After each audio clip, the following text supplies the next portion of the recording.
Hello students, मैं Rajni Singh, physics lecturer, आप सबका क्लास 11th की क्लास में हार्दिक स्वागत करती हूँ। बच्चों, हमारा आज का टॉपिक है आदर्श गैस का व्यवहार तथा अणुगति सिद्धांत। बच्चों, ये चैप्टर आपके एग्जाम के पॉइंट ऑफ व्यू से बहुत इंपॉर्टेंट है, क्योंकि इस चैप्टर से ही आपसे 6 मार्क्स से क्वेश्चंस पूछे जाते हैं, जो कि आपको एग्जाम में लिखने होंगे। तो ये चैप्टर में डेरिवेशंस भी बहुत कम है और बहुत इजी हैं। कंसेप्ट्स हैं जो आपको याद करने होंगे, बहुत इजीली समझ में भी आ जाएंगे। बहुत ही इजी चैप्टर है जिसके बारे में हम लोग आज पढ़ेंगे। इस चैप्टर में हम कुछ सब टॉपिक्स पढ़ेंगे, जैसे कि हम जानेंगे कि आदर्श गैस क्या होती है, क्या अवधारणाएं हैं उनकी, क्या सिद्धांत थे, इक्वेशन क्या हुई, आइडियल गैस इक्वेशन क्या है, परफेक्ट गैस की इक्वेशन क्या है, इसके अलावा अणुगति सिद्धांत क्या है, इसके क्या अजम्पशंस हुए, कैसे अणुगति सिद्धांत की अजम्पशंस की हेल्प से हमने प्रेशर कैलकुलेट करेंगे किसी आइडियल गैस का। इसके अलावा सबसे लास्ट में हम कैलकुलेट करेंगे अणुओं की वर्ग माध्यमूल चाल। तो अब हम अपना टॉपिक स्टार्ट करते हैं। बच्चों, आदर्श जो अब हमारा टॉपिक है वो है आदर्श गैस की अवधारणा। तो बच्चों, आदर्श गैस को समझने से पहले हम छोटी छोटी कुछ चीजों पे ध्यान देंगे जो हम पहले से ही जानते हैं। वो ये है कि किसी भी गैस की कंडीशन को हम 3 क्वांटिटीज में डिफाइन करते हैं, डिस्क्राइब करते हैं। वो क्वांटिटीज होती हैं प्रेशर, वॉल्यूम और टेम्परेचर, ये पी, वी और टी। हम इन तीनों में से किसी भी एक की कंडीशन में कोई चेंज करते हैं तो ये बाकी सब क्वांटिटीज को भी अफेक्ट करती हैं। हमने 3 गैस लॉज पढ़े हैं, बॉयल्स लॉ, चार्ल्स लॉ और गे-लसैक्स लॉ। तो इनका हल्का फुल्का छोटा सा रिवीजन हम कर लेते हैं। बॉयल्स लॉ में आप जानते हैं कि बॉयल्स लॉ में वॉल्यूम प्रेशर के इनवर्सली प्रोपोर्शनल था। V is inversely proportional to pressure. ये कंडीशन क्या थी? टेम्परेचर उस टाइम पे कांस्टेंट रहेगा, यानी कि हमारा फॉर्मूला हो गया PV is equal to constant. ये बॉयल्स लॉ हुआ। इसके बाद बात आती है चार्ल्स लॉ की। तो चार्ल्स लॉ को हम लॉ ऑफ वॉल्यूम भी कहते हैं। यहाँ पर volume is directly proportional to temperature. यहाँ पर वॉल्यूम टेम्परेचर के डायरेक्टली प्रोपोर्शनल होगा और प्रेशर को यहाँ पर हमने कांस्टेंट रखा है। तो फॉर्मूला हमारा हो गया V upon T is equal to constant. Third one, Gay-Lussac law.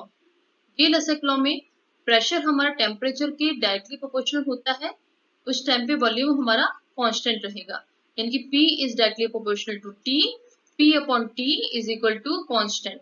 ये हमारे गे-लसैक लॉ हो गए। अब जब हम बात आदर्श गैस की करते हैं तो आदर्श गैस एक पूर्णतः काल्पनिक गैस है। क्यों? रीजन ये है कि जब हम प्रेशर को कम करते हैं, प्रेशर कम करेंगे, जो जितनी भी गैसेस होती हैं उन सबका व्यवहार एक जैसा हो जाता है और वो बॉयल्स लॉ और चार्ल्स लॉ को फॉलो करने लगती हैं। इस आधार पर एक ऐसी गैस की कल्पना की गई जो टेम्परेचर और प्रेशर की सभी परिस्थितियों में गैसीय नियमों का पालन करें। तो इस तरह की जो गैस है उसको हम लोग आदर्श गैस या फिर आइडियल परफेक्ट गैस कहते हैं। इनकी कुछ गुण होते हैं आदर्श गैस के, वो है, और आदर्श गैस की जो गुण है वो ये है कि ये ताप यानी टेम्परेचर और प्रेशर की हर कंडीशन में बॉयल्स लॉ और चार्ल्स लॉ को फॉलो करेगी। सेकेंड थिंग कि इसके अणु इन्फिनिटेसिमली स्मॉल होते हैं, यानी कि ये इतने छोटे होते हैं कि जो भी पात्र है, जो भी वेसल है, उसमें इनका साइज नेग्लिजिबल हो जाता है। तीसरी चीज, आदर्श गैस के जो अणु होते हैं उनके बीच में आपस में कोई भी आकर्षण बल नहीं होता है, उनके बीच में इंटर एटॉमिक फोर्स ना के बराबर होती है। यानी कि जो गैस इन तीनों कंडीशंस को फुलफिल करती है वो गैस हमारी आदर्श गैस होती है। बच्चों, हमारा नेक्स्ट टॉपिक है आदर्श गैस के लिए अवस्था समीकरण, यानी कि आदर्श गैस के लिए क्या समीकरण है, इसको हम इस टॉपिक में पढ़ेंगे। तो बच्चों, गैस की स्टडीज करने में हमको एक बात इतनी पता चली कि कोई अगर आदर्श गैस है, उस आदर्श गैस के का निश्चित द्रव्यमान है, प्रेशर है, वॉल्यूम है, टेम्परेचर है, तो उसके तीनों ये क्वांटिटीज जो हैं, ये तीनों क्वांटिटी एक दूसरे से संबंधित हैं। अगर हम किसी दो क्वांटिटी का मान निश्चित रख दें तो तीसरे में परिवर्तन नहीं किया जा सकता है। तो गैस लॉ जो हमने पढ़े थे, उन गैस लॉ के हेल्प से हमने इन तीनों क्वांटिटीज के बीच में एक रिलेशन, एक समीकरण स्थापित किया है, और वही समीकरण आदर्श गैस का समीकरण कहलाता है। वो समीकरण है PV = nRT। तो इस इक्वेशन की उत्पत्ति कहाँ से हुई, इसको हम नेक्स्ट स्लाइड में पढ़ते हैं। तो देखें इसको कि कैसे इसकी उत्पत्ति हुई।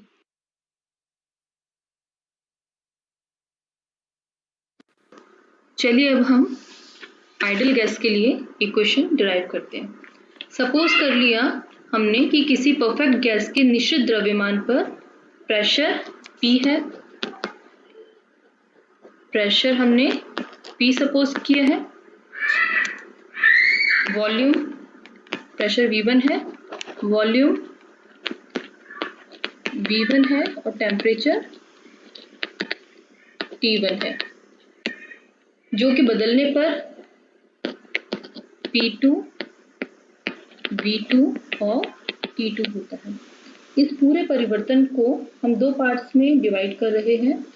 जो सबसे फर्स्ट पार्ट है उसमें हमने माना कि टेम्परेचर हमारा कांस्टेंट है, टेम्परेचर T1 को हमने कांस्टेंट रखा है, और प्रेशर हमारा P1 से P2 हो गया, और वॉल्यूम बदल के V1 से V' हो जाएगा।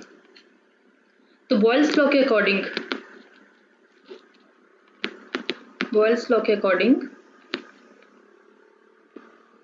हम जो इसका रूल है, जो नियम है, तो वो जो P2 V' = P1 V1, इस इक्वेशन को अरेंज करें तो V' की वैल्यू आएगी हम P1 V1 अपॉन P2। ये इक्वेशन नंबर 1 है। अब हम जो दूसरा पार्ट है उस दूसरे पार्ट में आते हैं। दूसरे पार्ट में हमने सपोज कर लिया कि प्रेशर हमने जो P2 प्रेशर उसको हमने कांस्टेंट रखा है, P2 हमने कांस्टेंट रखा है, और इस कंडीशन में टेम्परेचर T1 से बदल के T2 हो जाएगा, और वॉल्यूम V' से बदल के V2 हो जाएगा। चार्ल्स लॉ के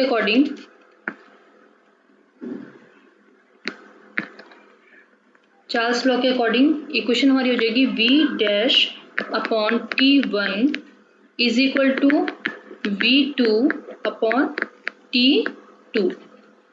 इसमें V' की वैल्यू हम निकालें तो इक्वेशन होगी V' = V2 T1 upon T2। This is equation number 2। अब आप इक्वेशन नंबर 1 और 2 को देखिए। इन दोनों इक्वेशन को अगर हम एडजस्ट करते हैं तो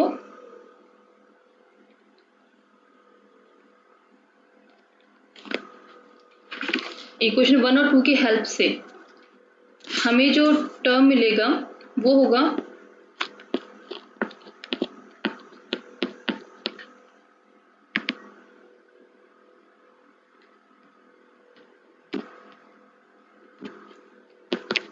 P1 V1 upon P2 = V2 T1 upon T2। इसको अरेंज करें तो इक्वेशन होगी P1 V1 upon T1 = P2 V2 upon T2। तो यहाँ पर PV अपॉन T इसको कांस्टेंट टर्म के अकॉर्डिंग इनके इक्वल रखेंगे, वो है R, ये कांस्टेंट हमारा। तो इक्वेशन यहाँ पर अगर हम देखें तो PV = small r capital T। जो डिफरेंट गैसेस होती हैं उन सब के लिए स्मॉल r की वैल्यू अलग अलग होती है, लेकिन अगर हमने गैस का 1 मोल लिया है तो उसके लिए स्मॉल r की वैल्यू सेम होगी, और तब हम स्मॉल r को कैपिटल R से रिप्रेजेंट करते हैं। तो इक्वेशन हमारी हो जाएगी PV = कैपिटल RT, और ये हमारी परफेक्ट गैस की इक्वेशन है। इसको हम लोग गैस समीकरण कहते हैं।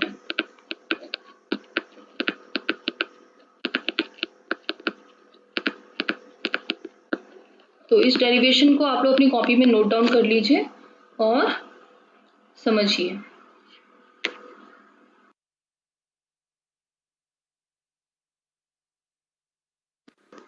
चलिए अब हम बच्चों इस ग्राफ में हम देख सकते हैं कि 3 डिफरेंट टेम्परेचर पे किसी गैस का, वास्तविक गैस का परफेक्ट गैस से कैसा विचलन होता है, ये इसमें दिखाया गया है कि जब प्रेशर हमने लो रखा है और टेम्परेचर हाई होता है तो गैस के पार्टिकल्स दूर दूर हो जाते हैं और उनके बीच का इंटरमॉलिक्यूलर फोर्स नेग्लिजिबल हो जाता है और वो परफेक्ट गैस की तरह बिहेवियर करने लगते हैं। तो इस ग्राफ में आप वो विचलन इजीली देख सकते हैं। अणु गति सिद्धांत की अभिग्रहित पढ़ने से पहले, इनके assumptions पढ़ने से पहले सबसे पहले हम अणुगति सिद्धांत को समझेंगे कि क्या है। अणुगति सिद्धांत की हेल्प से हम गैस के गुणों को जान सकते हैं। अणुगति सिद्धांत के अकॉर्डिंग जितनी भी गैसेस होती हैं वो सूक्ष्म कणों से मिलकर बनी होती हैं और इन सूक्ष्म कणों को हम अणु कहते हैं, यानी कि मॉलिक्यूल कहते हैं। यानी कि पूरी गैसेस इन छोटे छोटे अणुओं से मिलकर बनी होती है और इन सभी मॉलिक्यूल्स के बीच में स्पेस बहुत ज्यादा होता है। इनके बीच में इंटरमॉलिक्यूलर फोर्स बहुत कम होती है। गैसेस में स्पेस होने की वजह से ये जितने भी मॉलिक्यूल्स हैं सब तीव्र सरल रेखीय गति में मूव करते रहते हैं और जब यहाँ स्पेस ज्यादा है तो इनके बीच में कोलिजन भी होते हैं, वो आपस में टकराते भी हैं और टकराने की वजह से इनकी स्पीड में और इनके डायरेक्शन में चेंजेस आते रहते हैं। अब हम इनकी अजम्पशंस को पढ़ते हैं कि अणुगति सिद्धांत के अजम्पशंस क्या है और इसका यूज क्या था। इनके अजम्पशंस हमने गैस के प्रेशर को कैलकुलेट करने के लिए ये अजम्पशंस हमने किए हैं। सबसे पहला अजम्पशन है प्रत्येक गैस अणुओं से मिलकर बनी होती है तथा ये प्रत्येक दिशा में अनियमित गति करते हैं। जब उनके बीच में गैसेस हैं तो अणु है, उनके बीच में स्पेस है तो वो पूरे में घूमते ही रहते हैं। दूसरा, ये अणु एक समान गोलाकार एवं दृढ़ होते हैं तथा इनका आकार अंतराण्विक दूरी की तुलना में नगण्य होता है। ये रिजिड होते हैं तो इनके बीच में मॉलिक्यूलर फोर्स बिल्कुल नेग्लेक्टेड होती है। तीसरा, गैस के अणुओं के परस्पर टक्कर पूर्णतया प्रत्यास्थ होती है, इलास्टिक होती है, क्योंकि वहां टकराने के बाद ये दोबारा फिर टकराने के लिए उतनी ही एनर्जी से आगे आते हैं और इसमें काइनेटिक एनर्जी इनकी कंजर्व हो जाती है, संरक्षित होती है। गैस के अणुओं के बीच में किसी भी प्रकार का आकर्षण या प्रतिकर्षण बल कार्य नहीं करता है। सबसे आखिरी असम्पशन है कि अणुओं की गति पर गुरुत्वाकर्षण का प्रभाव नहीं पड़ता है, क्योंकि अगर गुरुत्वाकर्षण का प्रभाव पड़ता तो सारी गैस नीचे तली के पास इकट्ठी होती, जबकि ऐसा नहीं है, तो वहां पर गुरुत्वाकर्षण का प्रभाव नहीं पड़ता है।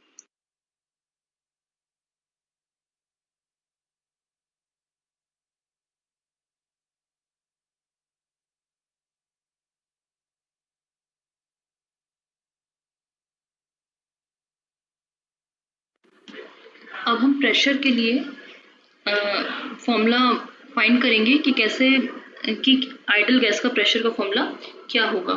इसके लिए हमने सपोज कर लिया कि कोई क्यूबिकल बॉक्स हमने एक ले लिया है जिसकी लेंथ L है और ये क्यूबिकल बॉक्स है।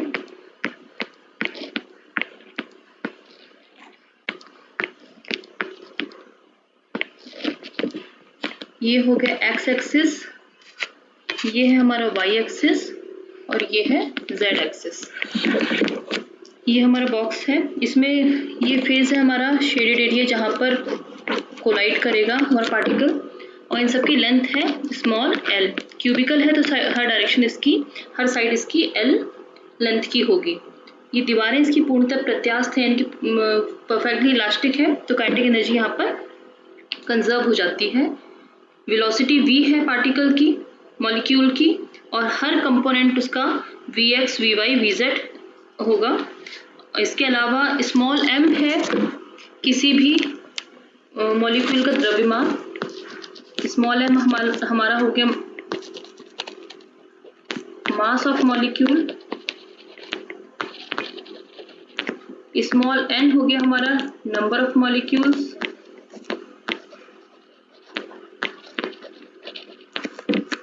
स्मॉल l है लेंथ,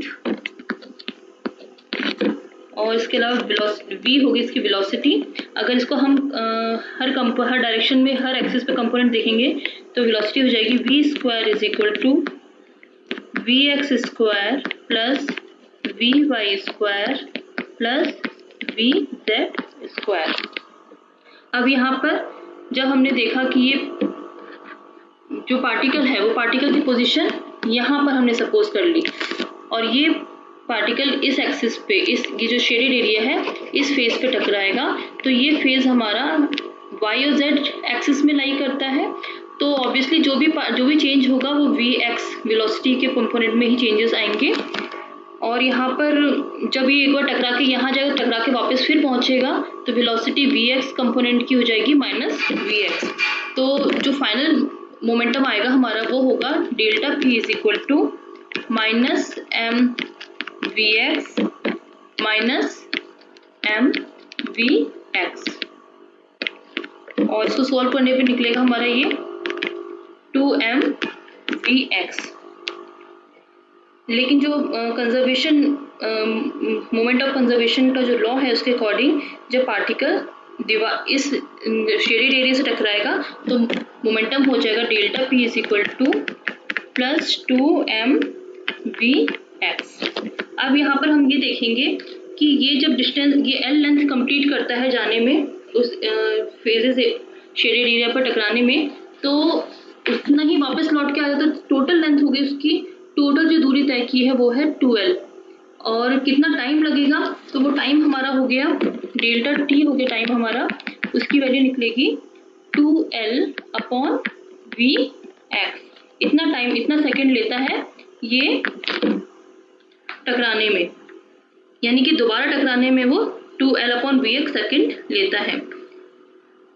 जो हर एक सेकेंड में दीवार को जो मोमेंट ऑफ कंजर्वेशन ट्रांसफर होगा वो हो जाएगा plus 2m v x into v x upon 2l। Solve करने पे निकलेगा m upon l v x square. ठीक है, इसके बाद में ये तो हमारे सिर्फ सिंगल एक पार्टिकल की बात थी। अगर हम यहाँ पर जो हमारे n मॉलिक्यूल्स हैं, तो n मॉलिक्यूल्स की जब बात करेंगे तो n मॉलिक्यूल्स के लिए हमारी मोमेंटम हो जाएगा, जो आरोपित बल है वो हो जाएगा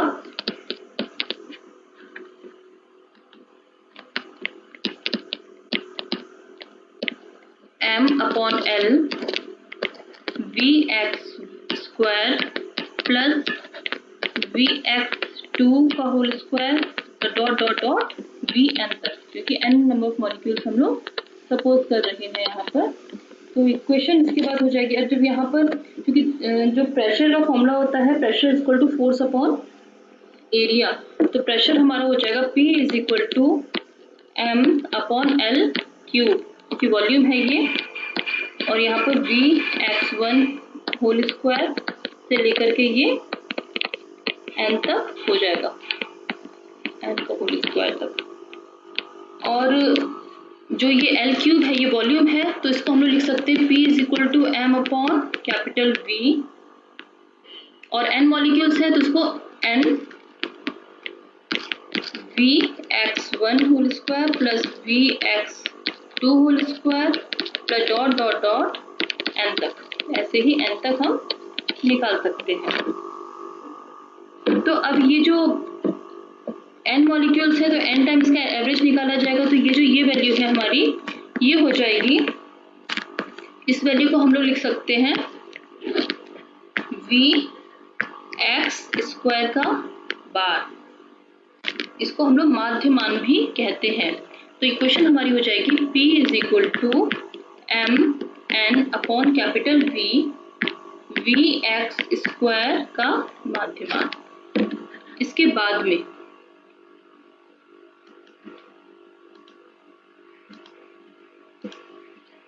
अब क्योंकि ये पार्टिकल ये अणु है, तो किसी भी अणु के लिए वेलोसिटी हो जाएगी Vx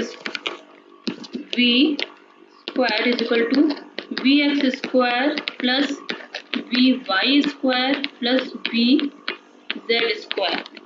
ठीक है, तो ये सभी पार्टिकल्स के लिए सेम होगी, तो यहाँ पर हम इसको ये बराबर भी मान सकते हैं कि V x square is equal to V Y square is equal to V Z square. इस इक्वेशन इसको हम लोग इक्वेशन नंबर 2 में रख देंगे, तो V square is equal to हो जाएगा हमारा 3 वी एक्स स्क्वायर, जो इक्वेशन हमारी थी। तो यहाँ वी एक्स की वैल्यू का हम इस इक्वेशन से निकालेंगे, वी एक्स की वैल्यू निकालेंगे तो हो जाएगी V X is equal to V x square bar sorry V x square bar is equal to हो जाएगा हमारा 1/3 वी स्क्वायर ये बार। और जो हमारे मेन जो प्रेशर का फॉर्मूला हमारा निकला था, pressure P is equal to 1/3 small m n upon capital V square bar. तो ये हमारा प्रेशर के लिए फॉर्मूला हो गया। इसको हम लोग मीन स्क्वायर वेलोसिटी यानी कि माध्य वर्ग वेग कहते हैं। तो ये फॉर्मूला आप डेरिवेशन को बहुत इंपॉर्टेंट डेरिवेशन है, इसको आप बहुत ढंग से समझ के याद कर लीजिए और कई बार प्रैक्टिस करिए लिख के करने की, क्योंकि डेरिवेशन पे बेस्ड न्यूमेरिकल भी आते हैं और डेरिवेशन भी आता है।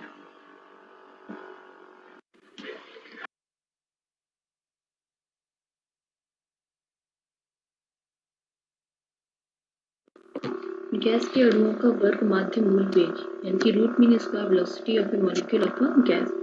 यहाँ हमने सपोज कर लिया कि किसी गैस के 1 ग्राम अणु यानी कि 1 मोल का टेम्परेचर T है और वॉल्यूम V है। उस गैस के 1 ग्राम अणु में अणुओं की जो संख्या होगी वो होगी एवोगैड्रो नंबर के बराबर, जिसकी वैल्यू होती है 6.023 × 10 की पावर 23। अब हमने सपोज कर लिया कि किसी गैस के एक अणु का द्रव्यमान मास होगा वो स्मॉल m है और उस अणुओं की चाल का वर्ग माध्य होगा वो V स्क्वायर बार होगा। आदर्श गैस के लिए प्रेशर की इक्वेशन होगी P is equal to 1/3 small m capital N upon V square bar. इस इक्वेशन को थोड़ा सा हम रीअरेंज कर लें तो वो इक्वेशन हमारी रीअरेंज करने पे हो जाएगी PV is equal to 1/3 small m capital N V square bar. और यहाँ पर जो स्मॉल m कैपिटल N है ये हमारा मॉलिक्यूलर वेट के बराबर होगा, तो small m capital N is equal to capital M होता है, तो हम यहाँ पर इसको हम कैपिटल N से डिनोट कर देंगे। तो इक्वेशन होगी PV is equal to 1/3 capital M V square bar. इसके अलावा जो आदर्श गैस का समीकरण है PV इक्वल टू RT होता है, तो PV को हम RT से रिप्लेस कर देंगे, इसके बराबर रख सकते हैं। तो RT is equal to 1/3 capital M V square bar. अब इस इक्वेशन में हम V स्क्वायर बार को एक साइड रखेंगे, बाकी सब दूसरी साइड ट्रांसफर कर देंगे। तो इक्वेशन आएगी V square bar is equal to 3RT upon capital M। यहाँ पर हम ये दोनों साइड जब रूट मीन स्क्वायर वेलोसिटी निकाल रहे हैं तो दोनों साइड स्क्वायर रूट ले लेंगे, तब इक्वेशन आएगी हमारी under root V square bar is equal to under root 3RT upon capital M। ये हमारा फॉर्मूला हो गया रूट मीन स्क्वायर वेलोसिटी के लिए। इसी इक्वेशन को हम इस तरीके से लिख सकते हैं VRMS is equal to under root 3RT upon capital M। तो यहाँ पर इस इक्वेशन से ये शो होता है कि root mean square velocity is directly proportional to under root of absolute temperature, यानी कि रूट मीन स्क्वायर वेलोसिटी है यानी कि गैस के अणुओं का वर्ग माध्य मूल वेग है वो गैस के परम ताप के वर्ग मूल के अनुक्रमानुपाती होता है, जिसका अर्थ ये हुआ कि गैस के अणुओं की गति जितनी तीव्र होगी गैस का टेम्परेचर उतना ही अधिक होगा। तो बच्चों पूरा चैप्टर कंप्लीट होने के बाद में अब आती है होमवर्क की बारी। तो होमवर्क में आपको ये 4 क्वेश्चंस जो आपकी स्क्रीन पे दिखाई दे रहे हैं वो 4 क्वेश्चंस आपको करने हैं। ये चारों क्वेश्चन से रिलेटेड जितना भी मटेरियल था वो मैं आपको पहले ही बता चुकी हूँ, उनके बारे में समझा चुकी हूँ। तो पहला क्वेश्चन है हमारा गैस की अणुगति सिद्धांत के बारे में बताइए, जो आपको बताया जा चुका है। किस परम ताप पर 40 केल्विन परम ताप की आदर्श गैस के अणुओं का वर्ग माध्य मूल वेग पहले का 3 गुना हो जाएगा। इसके लिए आपको जो डेरिवेशन है रूट मीन स्क्वायर वेलोसिटी वाला, उसके फॉर्मूले से आपको ये न्यूमेरिकल सॉल्व होगा। थर्ड क्वेश्चन है आदर्श गैस समीकरण PV इक्वल टू RT स्थापित करें तथा R का विमीय सूत्र तथा मात्रक ज्ञात करें। ये सबसे पहला डेरिवेशन था, उसी डेरिवेशन के बेसिस पे आपको ये क्वेश्चन करना है। And the last question is Adarsh gas के दाब की व्याख्या करें। ये चारों ही क्वेश्चंस आपको मैंने बता दिए हैं, तो आप इन चारों क्वेश्चंस को अपनी कॉपी में लिखेंगे और बिल्कुल उसी तरीके से सुंदर सुंदर लिखेंगे जैसे आप एग्जाम में लिखते हैं। इसके अलावा NCERT की बुक से आपके इन टॉपिक से रिलेटेड जो क्वेश्चंस हैं उनको भी आपको सॉल्व करना है। तो बच्चों, समय सीमा के कारण हमें अपना चैप्टर यहीं पर रोकना पड़ रहा है, लेकिन चलते चलते एक छोटी सी एक क्विक रिवीजन हम कर लेते हैं जो हमने आज पढ़ा था। जैसे आदर्श गैस के लिए जो इक्वेशन थी वो थी PV equal to small n RT। आदर्श गैस का दाब जो प्रेशर कैलकुलेट किया था हमने वो था P is equal to 1/3 small mn upon capital V square bar, और गैस के अणुओं की वर्ग माध्य मूल चाल थी under root V square bar is equal to under root 3 RT upon capital M। इसके अलावा जो नेक्स्ट चैप्टर जिसका सेकंड पार्ट होगा इस चैप्टर का, उसमें हम पढ़ेंगे ऊर्जा के समविभाजन के नियम, ऊर्जा के समविभाजन के नियम और विशिष्ट ऊष्मा के अनुप्रयोग, माध्य मुक्त पथ और स्वतंत्र कोटियां। तो इन सब को हम पढ़ेंगे। आप लोग ये चैप्टर को थोड़ा सा पढ़ के रखिएगा। तब तक अपना जितना आपको पढ़ाया है उसका रिवीजन करिए, डेरिवेशन को लिख लिख के प्रैक्टिस करिए, समझिए। तब तक के लिए नमस्कार, धन्यवाद।